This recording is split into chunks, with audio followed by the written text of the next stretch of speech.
Let's get on to other stories. After public backlash, the Kolebu Teaching Hospital has backtracked on its intended increase in the cost of renal dialysis from 380 to 765 cedis.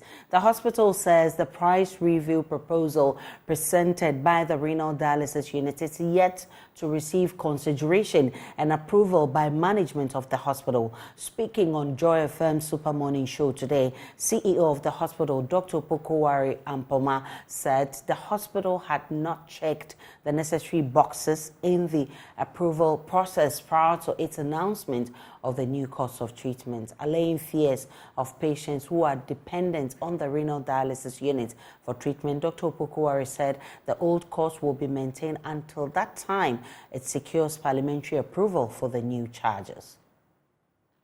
The facts are that this is a proposal that was still at the department level, had not even come up to central management. But unfortunately, there was a jumping of the gun and a notice was put up, which, of course, in these days of social media, it even went viral before, and then that's where we are. But the fact is that it hadn't come to a level where even management had even considered and reviewed it.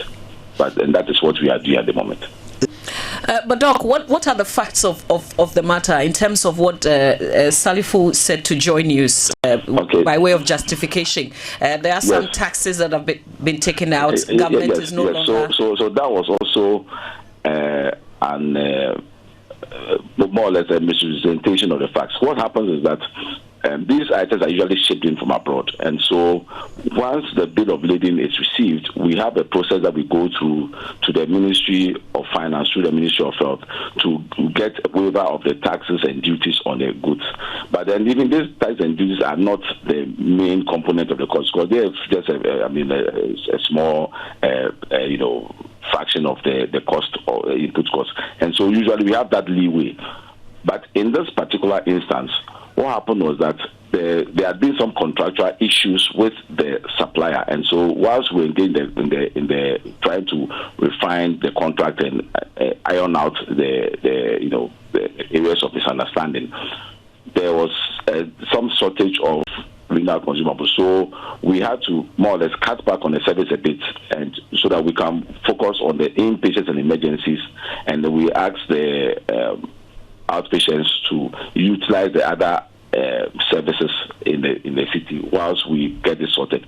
And so when this was sorted out, the consumables were airlifted in, and so we wanted to clear them quickly. So we didn't assess the waiver spend because it was going to take time, and then if we did that, we were going to incur demurrage. So we looked at the cost benefits that if we incurred the demurrage that we're going to pay was actually going to offset whatever advantage we're going to get from the waiver. So the management decided to absorb the cost. So when your hospital spokesperson said that the renal unit will have to shut down its dialysis service if these prices are not increased, that was also incorrect information?